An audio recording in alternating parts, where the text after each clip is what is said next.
en cuanto a las aulas de clase, cómo lo aplico en las aulas de clase, de acuerdo a lo que o la premisa de lo que es el aprendizaje vicario, se sabe que es esa importancia que se da dentro de la misma socialización, en donde a través del ejemplo se adquieren nuevas conductas, nuevos comportamientos o actitudes que toman un destino frente a una idea deseada, ¿no? En este caso, como docentes, creo que nosotros educamos desde el ejemplo y en ese ejemplo es a través, por ejemplo, de comportamientos que vayan desde el respeto, desde la apertura, a hablar de todos los temas, desde el cariño, desde la familiaridad, para que los estudiantes dentro de un entorno de clase sientan que pueden de alguna manera hacer lo mismo, replicar esta misma conducta, este mismo comportamiento, no solamente en una relación estudiante-docente, sino también promoviendo esas relaciones sanas de familiaridad, cordialidad, de apertura a lo diverso, a lo diferente, a la crítica, ¿verdad? A este tipo de pensamientos, de otredades con sus compañeros. Esas relaciones también son muy importantes.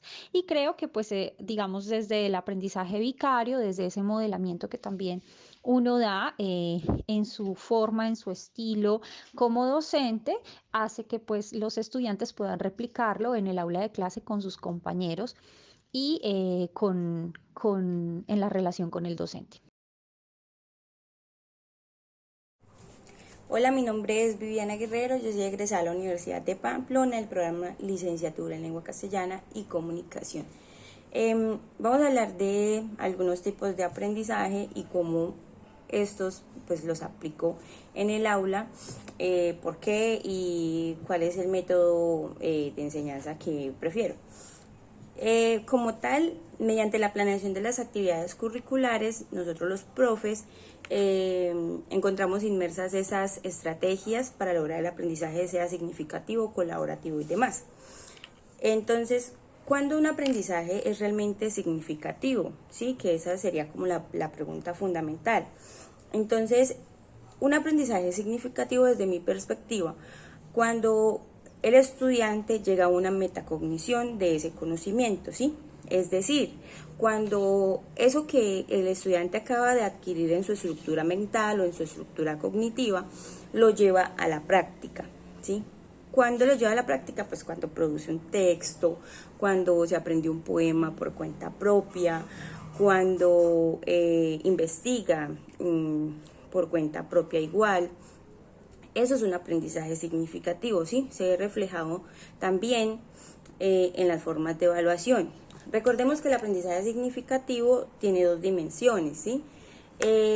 La primera dimensión es lo que uno como docente les recepciona, ¿sí? Lo que uno les entrega ahí para que ellos lo adquieran. Y la otra es el descubrimiento de ese conocimiento. Entonces, cuando el estudiante lleva a la práctica lo que aprende, cuando llega a esa metacognición, él está descubriendo ese aprendizaje, ese conocimiento, ¿sí? Y sin lugar a dudas, pues ya se ve reflejado en las formas de evaluación también que tenemos. Ahí también los docentes podemos percibir si hay un aprendizaje significativo realmente o no. Entonces, para la aplicación de este, pues se hace a través de estas actividades desde un modelo de construcción del conocimiento. Este es el modelo que se aplica en la actualidad, ¿sí? Que es el modelo de el constructivismo. ¿Cuál de estos aprendizajes o de los procesos de enseñanza-aprendizaje yo utilizo? Pues en definitiva nunca se usa uno solo, ¿sí? Un solo tipo de enseñanza y de aprendizaje.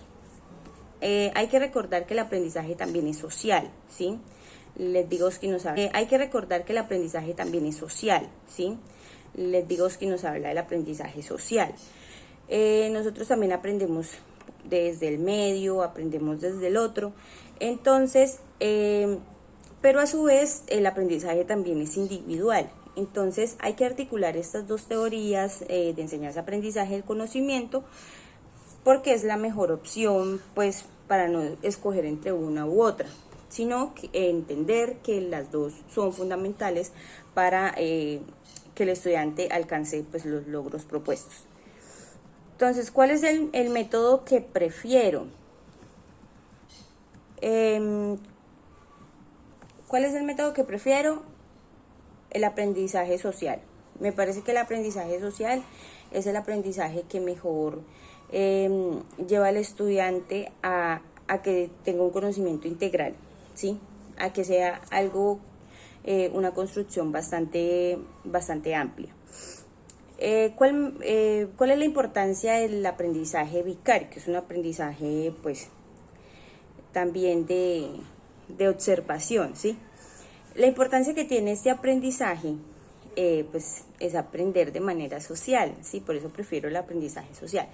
Entonces, aprender del otro, observándolo, pues es una maravilla, ¿sí?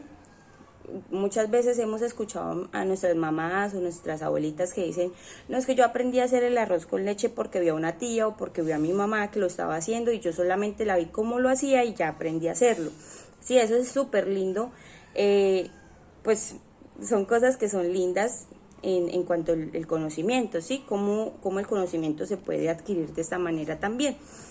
Entonces, como tal en el aula, el referente del aprendizaje vicario, pues principalmente es el docente, ¿sí? Nosotros le entregamos la información, hacemos las cosas y esto, pero siempre pasa que podemos ver cómo entre compañeros se ayudan explicando los tópicos que uno acaba de explicar, explicando una actividad que uno acaba de explicar, porque hay niños, hay estudiantes que no comprenden a la primera, ¿sí? No comprenden a la primera de pronto la actividad y el otro está ahí explicándolo. Entonces eso es algo muy lindo, o sea, eso es algo que es realmente el sentido del conocimiento, ser compartido.